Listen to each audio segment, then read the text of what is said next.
écrit vite, hein.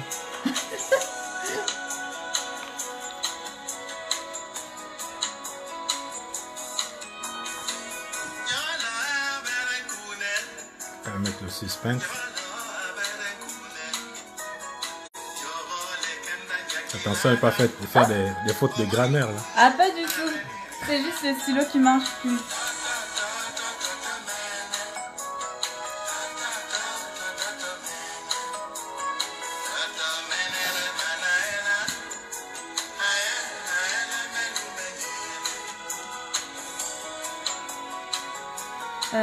J'ai l'habitude de mettre les dates.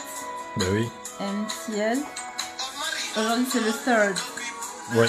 Le 3 novembre 2018. Et c'est pour quelle œuvre? C'est pour faute de grammaire. Bonjour à tous. Je sais pas s'ils nous entendent bien. Bonjour, vous nous entendez bien? Je vais diminuer à Kenenge. Sorry papy, hein? On va te diminuer un peu. Bonjour Lily Rose. Voilà. Bonjour Francette, bonjour Infroissable, indépendant. Bon. Attends. Là, tu peux augmenter un peu. Alors, un live, un livre. Après quelques semaines d'absence, ouais, tu peux partager. Comme ça, on verra qui commente et tout ça. Après une semaine, des mois et des mois d'absence, nous sommes là. J'ai eu la visite angélique de Luce Matas, l'auteur de Faute de grammaire. Donc, recueil de poésie que j'ai eu aussi l'honneur et le grand plaisir de préfacer. Donc, on va faire un petit live juste pour rappeler un peu le concept de un live, un livre et aussi actuelle et évidemment évoquer un peu ce qui nous attend pour la suite. Donc, le décor est celui-là, il est planté. Donc il y a beaucoup de livres à notre disposition. On va parler littérature hein, en ce moment où la mort guette un peu tout le monde, à ce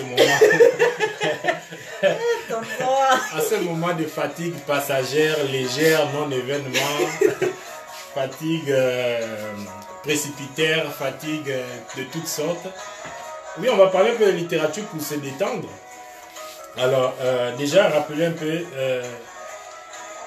faute de grammaire, c'est quoi faute de grammaire? Attends, je suis en train de partager ton temps. Oui, ben il faut que tu parles en même temps. Donne-moi une seconde.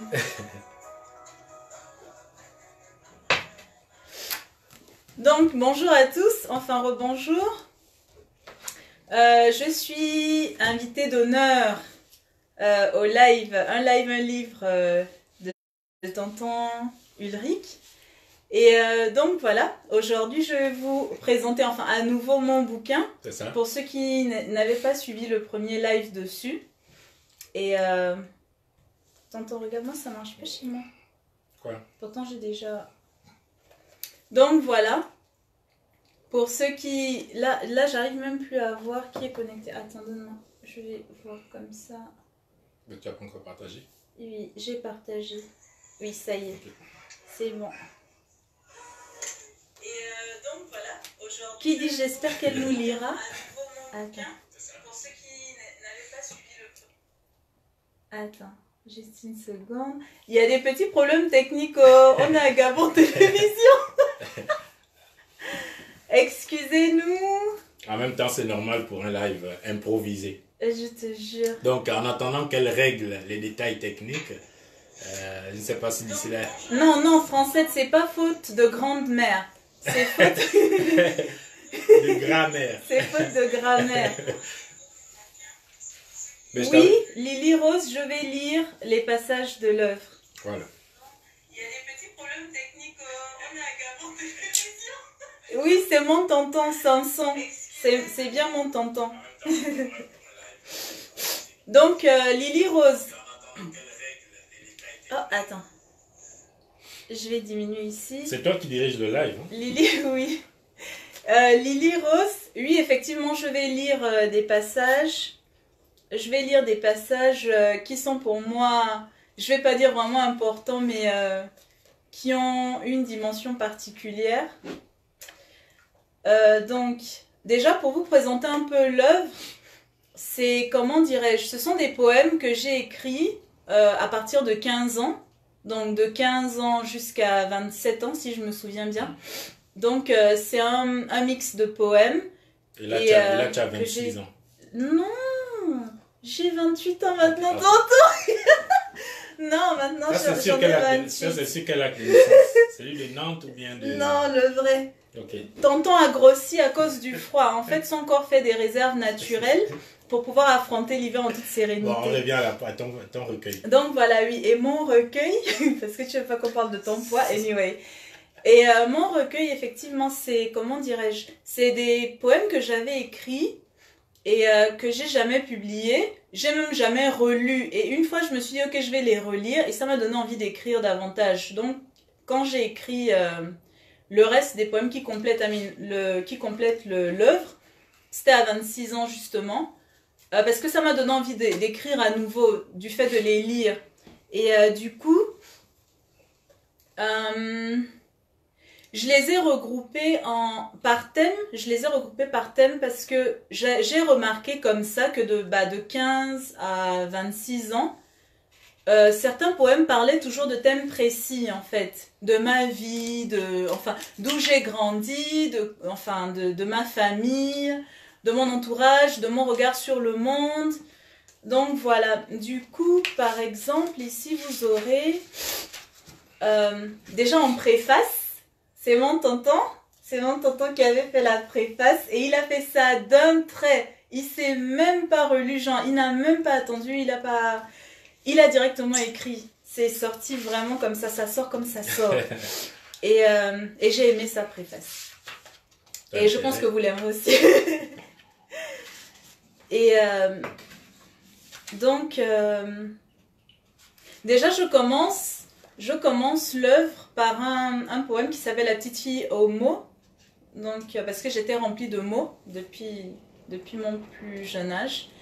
Et ensuite, vous avez des thèmes. Et chaque thème est divisé en plusieurs, on va dire, sous-thèmes. Donc, vous avez les enfantillages, où il y a les lettres à papa, mon père. Pour summarize un peu,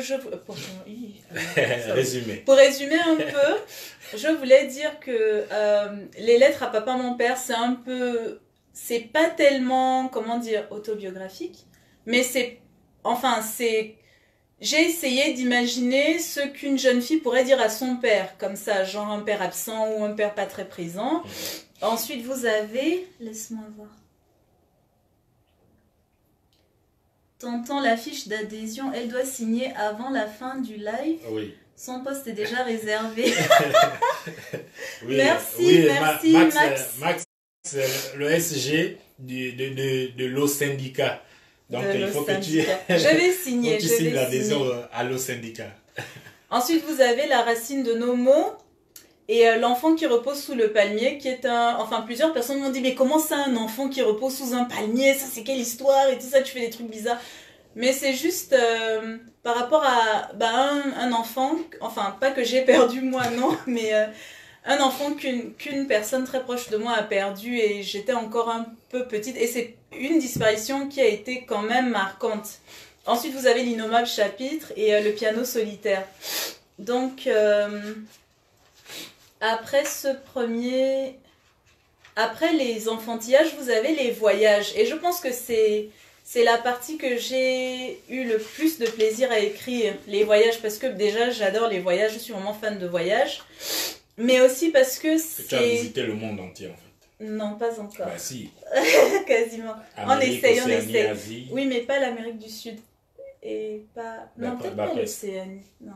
Enfin, presque. Mais c'est vraiment par passion du voyage. C'est vraiment quelque chose. Je trouve que c'est par le voyage qu'on apprend plus facilement.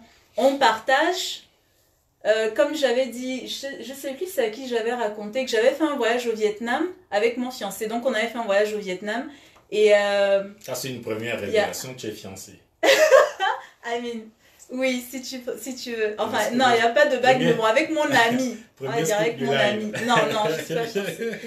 Anyway, on a fait un voyage au Vietnam et il y a une dame, j'avais les cheveux afro, donc j'avais pas de tresse, j'avais rien. Et il y a une dame qui est venue me toucher les cheveux et genre elle les a étirés, elle s'est rendue compte que c'est quoi ces cheveux à ressort là qui s'étirent quand on tire dessus. Et après elle a touché ma peau. C'est un des souvenirs les plus doux en fait que...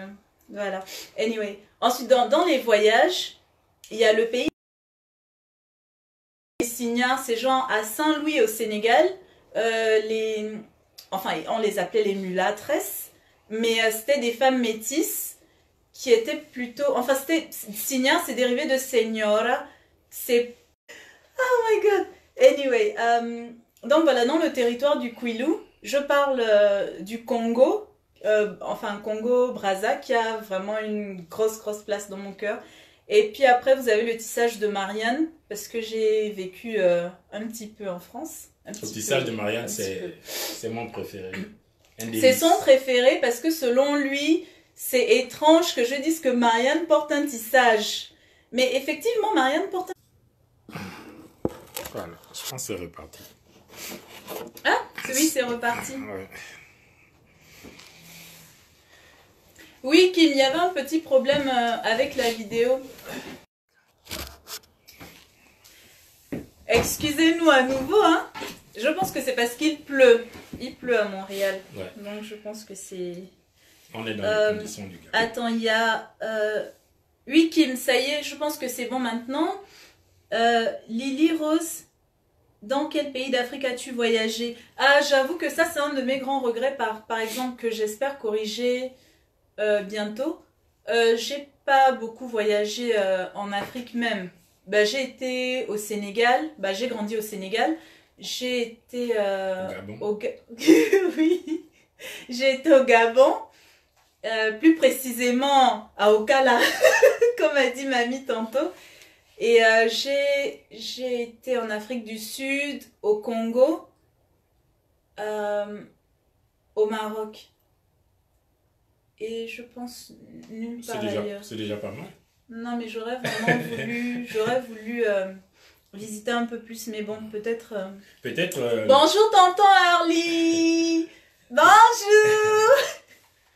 Alors, tu vas nous lire des extraits? Oui, je vais vous lire des extraits, mais d'abord, je termine la présentation. Après, vous avez les ménages. Donc, les ménages comprennent les chemins de la femme battue, la femme en colère, la femme lasse, la femme debout.